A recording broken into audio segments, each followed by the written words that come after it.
Si tu as peur de créer du contenu parce que tu te dis que les gens vont te trouver bizarre, que tu as peur de faire des erreurs, de bégayer, de ne pas être parfait, de poster quelque chose et de te réveiller le lendemain pour te dire « Ah mais qu'est-ce que j'ai fait? Pourquoi est-ce que j'ai posté cela ?» Regarde cette vidéo jusqu'à la fin. Dans cette vidéo, je vais te montrer et te prouver que ce que tu appelles bizarre, c'est heureusement ton plus grand avantage compétitif. Et je vais te donner 8 conseils concrets pour passer de quelqu'un qui se cache derrière son écran à quelqu'un qui crée du contenu avec confiance sans se forcer à ressembler à quelqu'un d'autre. Mais avant tout, laisse-moi te dire une chose. Si tu fais partie des personnes qui regardent les autres créer du contenu en attendant toi-même d'être prêt, tu perds énormément. Et je vais t'expliquer exactement pourquoi. Moi, c'est Romain Mouni. Mon business a généré l'année passée plus de 200 000 € à l'année. Et cette année, on est en train d'aller vers le million d'euros. Et je vais être honnête avec toi, si tu avais vu mes premières vidéos, tu aurais ri. Tu aurais vraiment rigolé. Si ce short, si ce vlog ne sort pas, vous saurez pourquoi.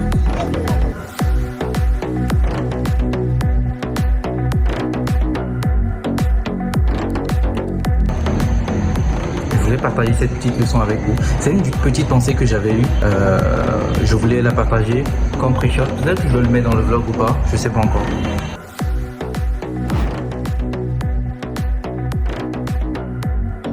J'étais raide comme une planche, je lisais mes notes en cachette. J'avais une lumière de cuisine pourrie et je parlais comme si quelqu'un allait me frapper si je faisais une erreur. C'était mauvais, vraiment mauvais. Et pourtant, dis-toi que ce sont exactement ces vidéos-là qui ont tout lancé. Ce sont exactement ces vidéos-là qui ont fait que je suis là où je suis aujourd'hui. Ces vidéos-là n'étaient pas bonnes, mais elles avaient le mérite d'exister parce que je les ai postées quand même. Je les ai postées même quand je savais que c'était pas parfait.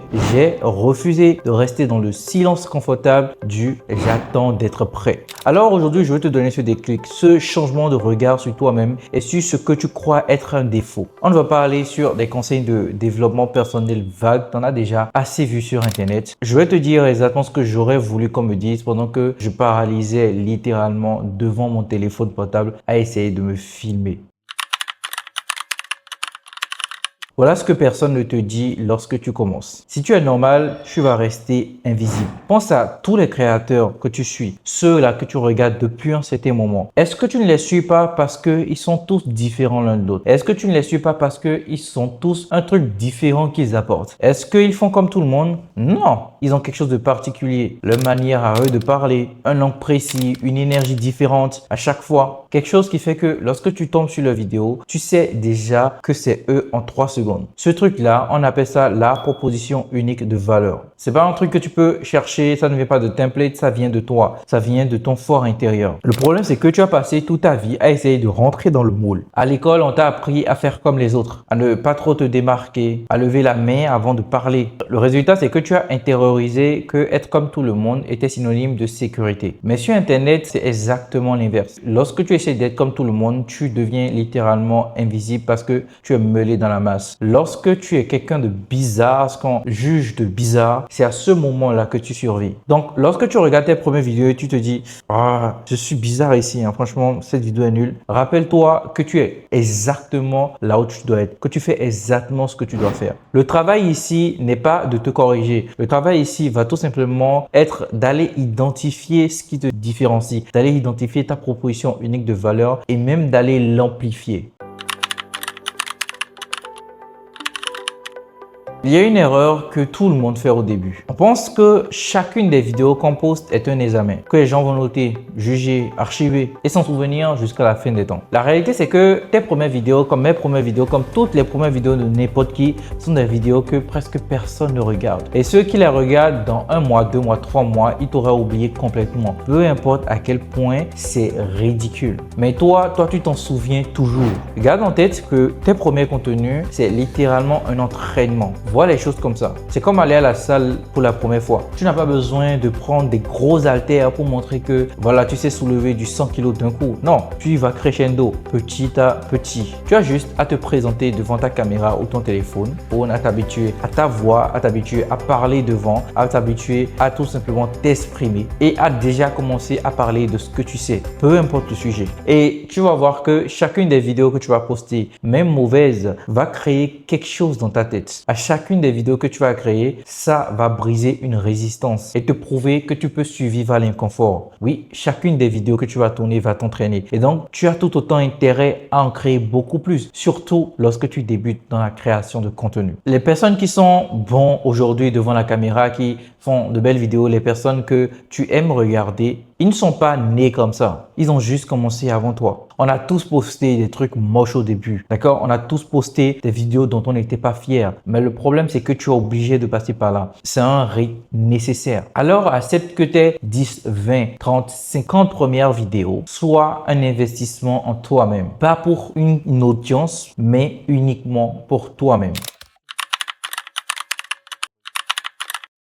Alors, voici le problème lorsque on est paralysé par la caméra. On pense à soi tout le temps. Est-ce que je parle bien? Est-ce que je suis crédible? Est-ce que les gens vont me prendre au sérieux? Est-ce que je ne fais pas bizarre? En fait, tout tourne autour de toi. Et c'est exactement ce qui te bloque. Le jour où tu changes de perspective, le jour où tu te dis que ma vidéo ne parle pas de moi, elle parle de tout change. Tu as un truc à raconter, une information à partager, une expérience à partager, une méthode à partager. Quelqu'un, quelque part, a besoin d'entendre cela. Tu vas forcément aider quelqu'un quelque part. Une de tes phrases va forcément aider quelqu'un quelque part dans le monde qui va tomber sur ta vidéo. Quand tu te focalises sur la valeur que tu dois donner au lieu de l'image que tu veux renvoyer, ton anxiété redescend automatiquement comme par magie. Parce que là, tu n'es pas en train de passer un entretien. Tu es en train d'aider quelqu'un. Et c'est ceci pour ta prochaine vidéo. Avant de tourner, écris cette phrase. Cette vidéo va aider tel type de personnes à résoudre tel type de problème, ou cette vidéo va aider tel type de personnes grâce à mon histoire à faire tel type de sujet. Cette vidéo va aider tel type de personnes à pouvoir atteindre tel type d'objectif. C'est super important de faire cela. Et garde cette phrase sous les yeux lorsque tu seras en train de tourner. Tu verras que la caméra va te faire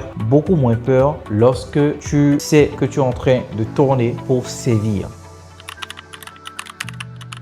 Est-ce que tu as déjà vu quelqu'un exploser sur les réseaux avec une seule vidéo, sa toute première vidéo, exploser et disparaître? Peut-être que tu me sortiras quelques noms, mais c'est littéralement ultra rare. Le jeu de la création de contenu, surtout si tu es sur Internet pour un objectif précis qui est de développer un business, c'est la régularité qui va te permettre de battre, de gagner. L'algorithme, il s'en fiche de la qualité de ta caméra. Il s'en fiche que tu tournes avec une caméra qui coûte 3000 €, un smartphone, une DJI ou j'en passe. L'algorithme ne récompense aujourd'hui que la constance. Une audience fidèle ne se construit pas sur un coup de maître. Tu veux créer une audience fidèle, ne compte pas sur faire une vidéo qui a pété une fois et ensuite on ne te voit plus. Non, toutes les personnes qui font ça n'ont pas créé d'audience. Elles ont créé une vidéo virale et ensuite ont disparu. Une audience, elle se crée vidéo après vidéo, semaine après semaine, avec quelqu'un qui est là, qui donne, qui revient, qui redonne. La perfection ou le fait de vouloir la perfection, c'est l'ennemi de la régularité. Parce que la perfection, ça prend du temps, de l'énergie et finalement, tu finis par ne plus publier du tout de contenu. Le fameux « j'attends que ce soit parfait » fait en sorte que tes vidéos ne sortent jamais, que tes contenus ne sortent jamais. Et il vaut mieux que tu fasses 52 vidéos dans l'année que d'attendre une vidéo que tu vas faire à l'année et espérer que cette vidéo explose parce que tu n'as aucune certitude de si cette vidéo va marcher ou pas. Dis-toi que les 52 vidéos que tu vas créer vont construire quelque chose. Elles vont te former dans un premier temps, elles vont créer des touches et elles vont trouver des gens qui sont susceptibles d'acheter ton produit, de devenir tes clients ou tout simplement de travailler avec toi. Si tu essaies de faire une seule vidéo, tu perds littéralement tout cet effet-là. Décide d'une cadence réaliste, une vidéo par semaine, une vidéo par mois, une vidéo chaque 2 mois. Décide de ce que tu peux atteindre, de ce que tu peux faire et fais-le à fond. Sois régulier et sois constant là-dessus. Montre-toi encore et encore parce que c'est là où se trouve le vrai nœud. Tu as des trucs dont tu as honte dans ta trajectoire, peut-être des échecs, des erreurs du passé, des périodes où tu étais vraiment nul à chier. C'est parfait parce que c'est là où vont se trouver tes meilleurs contenus. Aujourd'hui, les gens ne se connectent plus à la success story toute propre. Ils se connectent à la galère, à la vraie histoire, au moment où ça ne marchait pas. Et c'est d'ailleurs pour ça que les formats budget public marchent autant. Regarde Iman, il a dit, il a percé parce que il a partagé tout le long de sa trajectoire, tout le long de son processus, ses galères. Il a partagé les moments où il avait des doutes, il a partagé les moments où il prospectait. Tout simplement, il a partagé tout son parcours et c'est à ça que les gens se connectent. Donc, tes bizarreries, tes maladresses, tes contenus chaotiques, c'est littéralement à ça que les gens se connectent. Arrête de les cacher et commence à les raconter. Donc, ton storytelling, ce n'est pas pour parler de ta réussite. Au contraire, c'est pour parler de tes échecs, de ton parcours, de ton histoire. Être authentique, cela ne veut pas dire vider ton cerveau devant la caméra sans filtre. Il y a une version de toi en face de tes amis proches autour d'un verre. Il y a une version de toi au travail. Il y a une version de toi lorsque tu es en famille. Donc, à chaque circonstance, il y a une nouvelle version de toi. En fait, tu dois comprendre que tu es toujours toi, mais tu ajustes toujours naturellement en fonction de l'environnement dans lequel tu te retrouves. Avec la caméra, c'est pareil. Tu peux te créer un personnage public, pas en faux semblant, mais une vraie version de toi qui est un tout petit peu amplifiée, un peu plus structurée, un peu plus en représentation. Mais ne tombe pas dans le piège de créer un personnage qui est tellement éloigné de toi que tu ne peux plus le tenir. Ce qui fait que chacune de tes vidéos devient un effort de fou parce que ça s'effondre toujours. Et l'autre piège par contre, c'est de te dire que tu vas être 100% naturel, 100% brut, que tu vas être authentique et de ne jamais penser à travailler ta présentation. La caméra capte tout. Si tu es dans ta tête, ça se voit. Et si tu es incohérent dans tes messages, ça se sent tout de suite. Le vrai équilibre, c'est de te trouver toi, mais avec une véritable intention claire lorsqu'il s'agit de créer ton contenu. À qui est-ce que tu parles? De quoi est-ce que tu parles? Qu'est-ce que tu veux que les gens ressentent? Ça, c'est quelque chose que tu dois construire. Il y a deux types de créateurs, ceux qui attendent d'avoir la bonne caméra, le bon téléphone, le bon micro, le bon fond, le bon logiciel et tout le tralala. Et ceux qui tournent avec ce qu'ils ont sur le moment. Devine lequel parmi les deux progresse réellement. L'équipement ne te rend pas meilleur. La pratique, elle, par contre, si. Tu peux avoir le meilleur équipement possible. Je connais des youtubeurs qui ont des équipements de fou furieux à des millions, mais qui ne font pas du bon contenu. La seule façon de pratiquer, devine quoi? C'est de tourner, de publier, d'avoir des retours et de recommencer encore, encore et encore. À chacun des j'attends d'avoir IS pour commencer, c'est une belle excuse habillée en raisonnement logique. Parce que lorsque tu auras IS, tu trouveras qu'il te manque Y et ça ne finit jamais. Donc la vraie question, ce n'est pas est-ce que je suis prêt? La vraie question, c'est combien de temps est-ce que je suis prêt à attendre pendant que les autres se lancent déjà avant moi? Ton téléphone suffit, ton message suffit. Oui. Toi, à toi tout seul, tu suffis largement. Lance-toi d'abord et optimise après. Je vais finir avec ça parce que c'est le plus important. Tous les créateurs que tu connais aujourd'hui ont tous un truc reconnaissable. Une façon de parler en particulier, un style en particulier, une énergie en particulier, quelque chose qui leur appartient. Ces trucs-là, tu t'imagines qu'ils ne les ont pas eu dès le départ. Ils se les ont construits avec de l'énergie, du temps, des vidéos, beaucoup de vidéos, beaucoup de vidéos. Des vidéos moches, des vidéos avec mauvais son, des vidéos qui étaient dégueulasses, mais beaucoup d'itérations. Et souvent, ces trucs qui les rend reconnaissables, qui les rend uniques, c'est souvent des trucs qui, au début, ils voulaient changer. C'est souvent des trucs qu'au début, ils trouvaient gênants. Une façon de parler un peu trop rapidement, un humour décalé, une qualité visuelle même souvent pas top pour certains créateurs de contenu qui font que c'est leur marque de fabrique. Quelque chose que eux-mêmes trouvaient bizarre, mais qui a matché avec l'audience. Alors, lorsque tu regardes ta prochaine vidéo et que tu te dis oh, cette vidéo-là, je suis un peu bizarre dedans, ou tu te dis est-ce que je ne devais pas le changer, telle manière que j'ai, est-ce que je ne devais pas le corriger, demande-toi si ce n'est pas ça qui va faire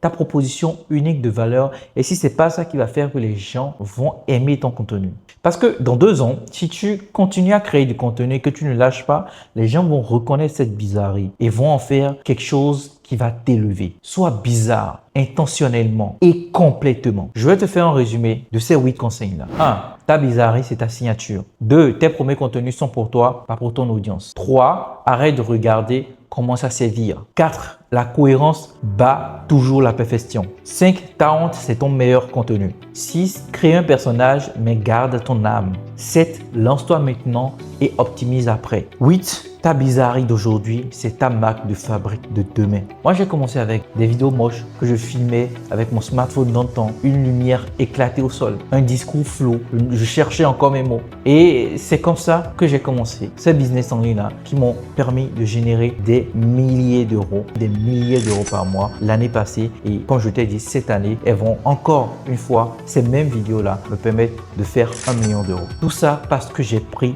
une décision. Poster même quand c'était moche, poster même quand j'avais pas de vues, poster même quand c'était bizarre, poster même quand on se moquait de moi. Donc, si tu as regardé cette vidéo et que tu es à ce niveau, tu n'as plus d'excuses. Donc, si tu es arrivé jusqu'ici, mets-moi dans les commentaires le mot bizarre pour que je puisse reconnaître que tu es arrivé jusqu'ici. N'hésite pas à rejoindre ma chaîne WhatsApp. Je partage mes journées, je partage beaucoup de conseils gratuits aussi là-dessus. C'est complètement gratuit. Le lien est dans la description. J'espère que tu as apprécié cette vidéo. C'est des formats que j'essaye de faire de plus en plus. J'essaie de créer du contenu pour plus en plus éduquer sur différents types de sujets. Et s'il y a un sujet en particulier qui t'intéresse, que tu voudrais que je développe, n'oublie pas de me le dire aussi dans les commentaires. Je lis beaucoup les commentaires et j'y réponds. C'était le papa des freelances. C'était Romain Money. On se retrouve pour la prochaine vidéo.